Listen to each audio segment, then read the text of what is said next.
За энэ хуулийг ууланд бэлтгэл ажлаа сайн хангаад хэрэгжүүлээд явсан бол их сайн байсан. Одоо дахиад 1 жилийн хугацаагаар хойшлуулъя гэж байгаа юм байна. Тэгээ энэс цааш одоо хойшлуулахгүй байх нь зүйтэй. Тэгээ энэ хугацаанд ер нь одоо нэгдүгээрт бэлтгэлээ яг дахиад хангаж чадах уу? Дахиад жилийн дараа дахиад одоо бэлтгэл ажил болсонгүй гэж сууж явах юм биш үсттэй. Яг тэгэхээр энэ одоо хуулийн төслийн үзэл баримтлал дээр хойшлуулж байгаа үндслэл бол тийм тодорхойгүй л.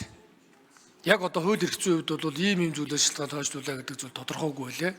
Нэг хоёрдугаарт нь энэ орон нутгийн одоо шин чанартай хотуудыг хөгжүүлэхдээ их онцгой анхаарахгүй бол үндсэндээ бид нар бүсчсэн хөгжлийн одоо дэмжих төвлөрлийг сааруулах бодлого гээд маш олон одоо бодлогын баримт бичиг гаргадаг хэдий ч яг энэ одоо орон нутгийн төвлөрсөн хотуудыг хөгжүүлэх дэмжих тал дээр ялангуяа орон нутагт төсвийн эрх мэдлийг нэмэгдүүлэх, томилгооны эрх мэдлийг нэмэгдүүлэх, өмчийн эрх мэдлийг нэмэгдүүлэх чиглэлээр за энэ хуулийг одоо хэрэгжүүлэх бэлтгэл ажлын хүрээнд бас тодорхой ийм одоо бодлогыг одоо энэ хугацаанд хийж хэрэгжүүлэх нь зүйтэй гэж үзэж байгаа.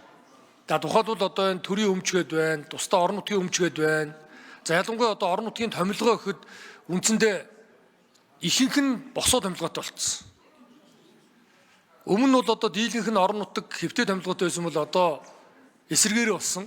Энэ арчсны нийгмийн үн цэнтэй хамгийн чухал зүйл бол энэ хэвтэй одоо нутгийн өрөөнд төсний байгууллагыг бэхжүүлэх тогтолцоо. Яг гэвэл Монгол улс их өргөн удам нутагтай 21 аймагтай. Одоо нэг аймгийн нутаг одоо нэг улсын нутгаас том хэмжээтэй. Тэгэхээр энэ бол өөрөө хэдийн нэгдмэл улс хэдий ч орон нутгийн одоо засаг захиргааны нэгж тэр дундаа одоо төвлөрсөн энэ суурин газруудыг дэмжих, төсвийн үед бие даалгах энэ бодлого бол хамгийн чухал байгаа. Жишээлбэл одоо боловсролын хуулинд өөрчлөлт ороод ингээ яамны сайд одоо аймгийн боловсролын газрын даргыг томилдог. Ийм тогтолцоог бүрдүүлсэн байлээ.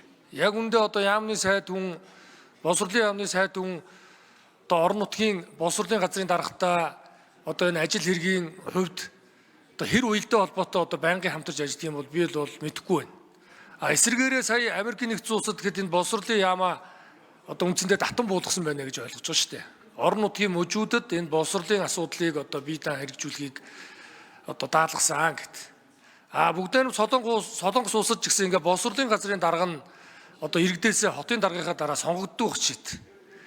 Тэгэхээр бид нар ингээд энэ одоо хөгжингүй орнуудын энэ жишгээс аль болох эсрэг болоод ингээ бүх зүйл нь босоо болоод байгаа. Төсвийн эрх мэдлийн хувьд босоо, өмчийн хувьд босоо, томилгооны хувьд бүгд босоо. Тэгээ энэ зүйлийг арилгахад энэ уулын энэ хотыг хөгжүүлэх, хотыг бие даалгах, энэ хотын захирагчийг сонгох бодлого бол хамгийн чухал байсан юм аа. Тэгээд энийг одоо дахиад энэ дараа жилээс хойш одоо үүнээс хойш газар үгүй гэдэг шиг бити хойшлуулаарэ. 1 жилийн хугацаанд бэлтгэл ажлаа одоо бүрэн хангах хэрэгтэй. Ингэжээж одоо орон нутгийн хотуудын бие даасан байдал хангагдаж төвлөрөл саарна. Нийс Улаанбаатар хотод ч гэсэн асуудлаа шийддэг одоо ийм одоо хотуудын төсвийн болон бусад одоо эрх мэдэлтэй ийм одоо бүтэц зохион байгуулалтанд орохыг бол бид нар цаг алдахгүй яралдал хийх ёстой болно. За тэгээд энэ дээр тодорхой хариулт авъя. За Эрдэнэ сайд хариулъя.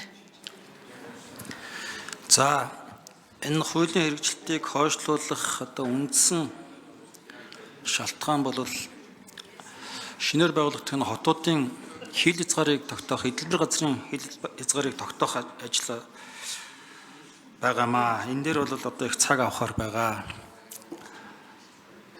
Зарим одоо байгуулагдж байгаа хотын газар, эдэлбэр газар нь бол 3 сумын газар нутагтаар байгуулагдахаар ийм байдалтай байгаа. Тэгэхээр нөгөө орон нутагт иргэдийн хурал, багийн хурлууд хуралдаж шийдвэр гаргах шаардлагатай болж байгаа. Энэ бол шууд ингээд автоматар бас хэрэг ирлэх газраас яриад хил хязгаарын тогтоочих тийм боломжгүй нөхцөл байдалтай байгаа.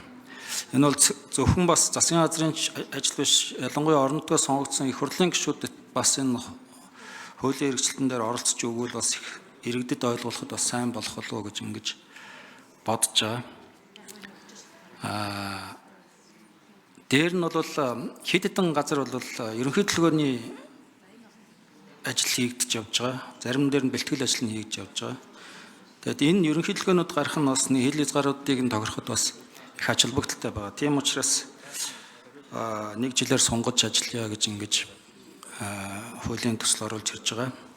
Тэгээд үнэхээр одоо та ч гэсэн хэлж байна маш чухал хууль. Заашгүй одоо хэрэгжих шаардлагатай. Тийм учраас дахиж одоо хойшлуулахгүйгээр хэрэгжүүлэхийн төлөө ажиллана. Дахиж одоо хойшлуулахгүй гэж ингэж бодож байна. За энэ бол тухайн үед батлагдахад бас чухал хуулаа гэж батлагдчихсан. Ер нь олон улсын судалгаагаар ч гэсэн энэ олон улсын McKinsey олон улсын байгууллагын судалгаагаар улс орнуудын хүн амын 3/2 нь хотууд илүү хуваагдаж амьдардаг, илүү хот руу амьдардаг. Тийм болохоор хотын тоог нэмэх, за хотын эрх зүйн байдлыг сайжруулах, төсөв эдийн засаг, нийгэм эдийн засгийн хувьд илүү их боломжтой болох үүднээс тухайн үед энэ хуулийг батлуулжсэн.